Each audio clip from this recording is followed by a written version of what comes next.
Good morning, good afternoon, good evening. I'm glad that you chose to spend your Wednesday with me, Thursday, Friday, whatever day you're watching this. I appreciate you tuning in today. I appreciate you commenting, sharing the broadcast, talking to your friends about Wisdom on Wednesday. I appreciate it. We've learned a lot about each other. I've been able to give some therapy to myself, talking about my past, talking about things that help me grow, and actually speaking to the things that I'm currently dealing with today. So I'm elated about this community and all the people who have participated and have shared their thoughts. I implore you to continue sharing your thoughts, continue raising scripture, continuing asking questions about the next level. I'm thoroughly enjoying this wisdom journey that we're on. Today, as per usual, spending time with the Lord, I've been trying to find something that would be impactful, yet useful for today's broadcast. And today, wise friends, I just want to implore you that your pain is your power. Your pain is your power. Many times we don't really know how far we can go until we're at the end of our rope. And sometimes we don't even know what the end of our rope is until we find out that we're there. When I was in the military, we had to do these road marches. We used to do physical training, PT, that we would run in the mornings after a long night of drinking. So running in the morning wasn't very enjoyable. It actually was one of the hardest things in my life that actually allowed me to learn how much stronger my mind was than my body. That's for another day. But on these particular road marches, we would walk until our legs were like spaghetti. Our minds were delirious. But there was something different about the morning run. You see, the morning run, we were in different types of clothes. In the morning run, we had on shorts and T-shirts, and we would still run in formation, but we didn't have the gear on. We didn't have our rucksacks and our rifles and things of that nature, but we had to run. So I think one time we ran about 16 miles, and we were running to cadence and singing, trying to control our breathing, all of that fancy stuff. But it seemed like every mile we went, somebody would fall out. Every mile we went, it seemed like somebody just felt like they couldn't take it anymore. They weren't getting enough oxygen. The lactic acid was building up in their legs. They were cramping up in their stomachs, and they just couldn't go further. But I found myself, it seemed at times that when I saw other people failing, it was almost like I had an opportunity to ask myself a question. Is this as far as I can go? I can take other people's pain and actually use it for my power. People who actually focus too much on how they felt versus where they were supposed to go. And we had to understand very clearly that in order for the rest of this day to go succinctly, we had to finish whatever the amount of miles were. If it was 16 miles, we just ran until we couldn't run no more. If it was 15 miles, we just kept going until they said stop. I'm not trying to pretend like I'm a marathon runner. I'm not at all. But there is power in recognizing that the pain that you go through physically can actually push your mind to a different level. Push your mind to a space that you are no longer relying on how you feel, but you're actually purposefully thinking about where you have to go. And unfortunately, many of us have been held back because of the pain of our past, and it's kept us paralyzed in this current situation because of the hurt of the past that our minds remind us of. Our physical bodies can't go forward. Our emotions are locked into a particular age. It seems like the things that we were afraid of when we were children, we're more afraid of them now because we're afraid for those things to happen to our children. Can you relate? It seems at times that when it feels like you want to quit, as soon as you quit, it never fails. As soon as you stop running, it seems like now you got a burst of energy. Now you have what you thought you couldn't get while you were still in it. When you were in it, it seemed like you didn't have a hope in sight. It didn't seem like the breath was coming fast enough. It didn't seem like the thoughts were coming fast enough. The resources were coming fast enough, so we quit. But the pain that I'm talking about today isn't the pain of quitting because your body felt like it was locking up, your body was going to stop, that it felt like you couldn't take another step. But the pain of regret, the pain of not pushing yourself past problems, the pain of not going farther than you thought comfortable. You know, many of us only go as far as comfort takes us, but you really aren't growing until you go to a space where you're uncomfortable, where you go to a space where you're misunderstood, when you can go to a space where it seems like, I don't know how I even got here. I remember before my wife and I got married, it was her task to get the marriage license. And my wife was nervous about driving on the freeway. She was nervous about getting lost. But she had a goal in mind. She knew we needed the marriage license, and she drove all the way to Lansing to get her birth certificate so we can get married. And she didn't worry about getting lost. She didn't worry about not being in a place that was familiar to her. She didn't worry about going up there by herself.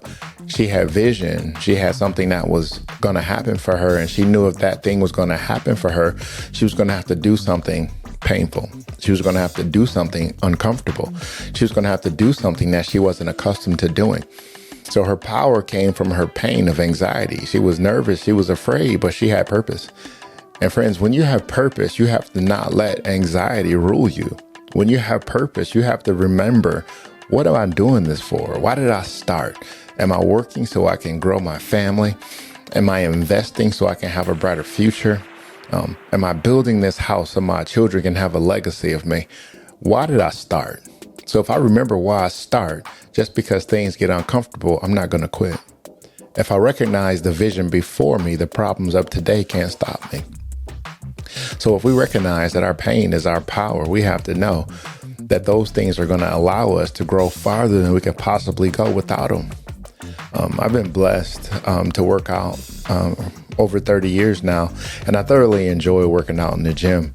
But I was 27 years old, working out at the powerhouse down at Highland Park, that I had an injury some 20 years ago now, an injury where I was bench pressing. And I had a lot on the flat bench press, a lot of weight. And as this rep was going up, I had warmed up. I went up from 135, 225, 315. And I was working out with 405. And I had 405 on the flat bench. And I did one rep. And then I pushed it up to the top. And everything went black. It was almost like I saw stars. And then the weight fell and it hit me on my chest and it woke me up. You see, what happened was when I was extending my arms to the top of the rep, my pectoral muscle tore. And my pectoral muscle was everything that I needed at that particular time. In my mind, I had a physique. In my mind, my chest was the most dominant feature on my body. But God wanted me to understand something, that pain, that injury was going to help me have conversations some 20 years later. That pain, that injury was going to help me be in a place trying to recuperate and meet some wonderful people that changed my life forever. You see, when that injury came upon me, I was young, I was energetic, I can do whatever I wanted to do. But in one repetition, one vain rep, I was outside of the gym for a year. I looked at my arm and it was blood on the inside of my skin running down my arm. Went to the physician and asked, what can I do? I was a kid. I didn't understand. He said, you can either do rehab or I can reconstruct it with surgery. I chose the first, to just do rehab. Hindsight's 2020. If I would have had more knowledge at that time, I would have got reconstructive surgery. But since I didn't get reconstructive surgery, I now have a mark on my chest.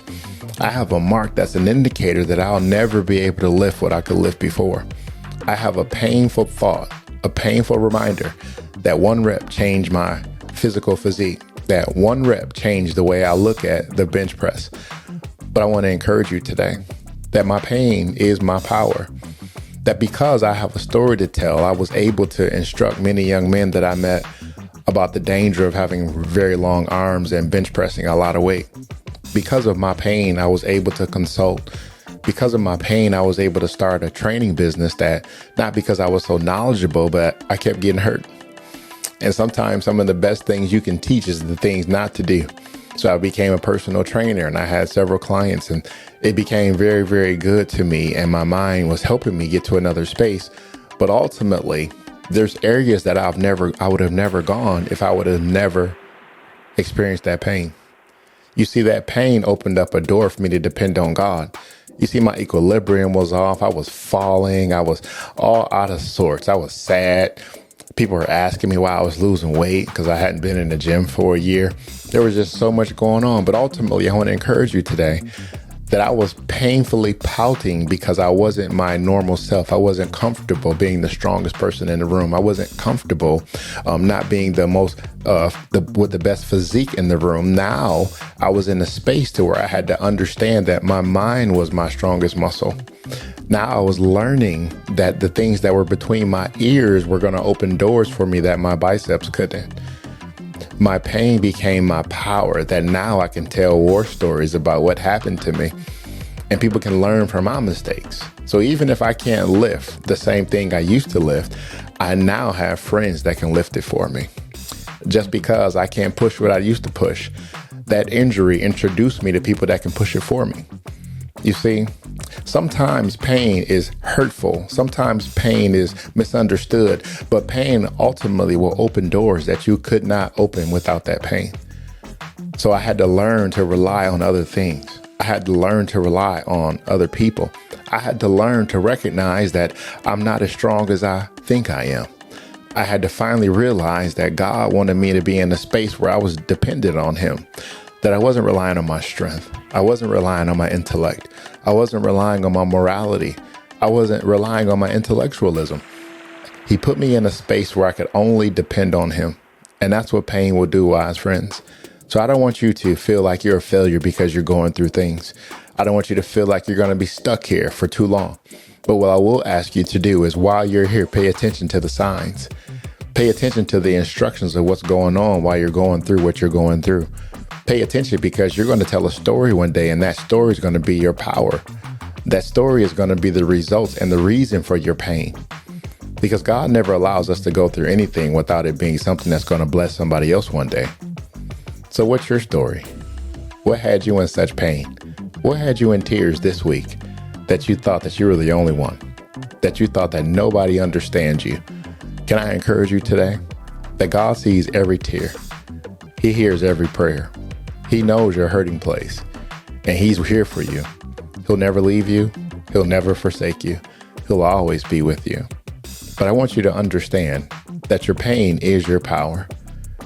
Your pain allows you to rely on more than yourself.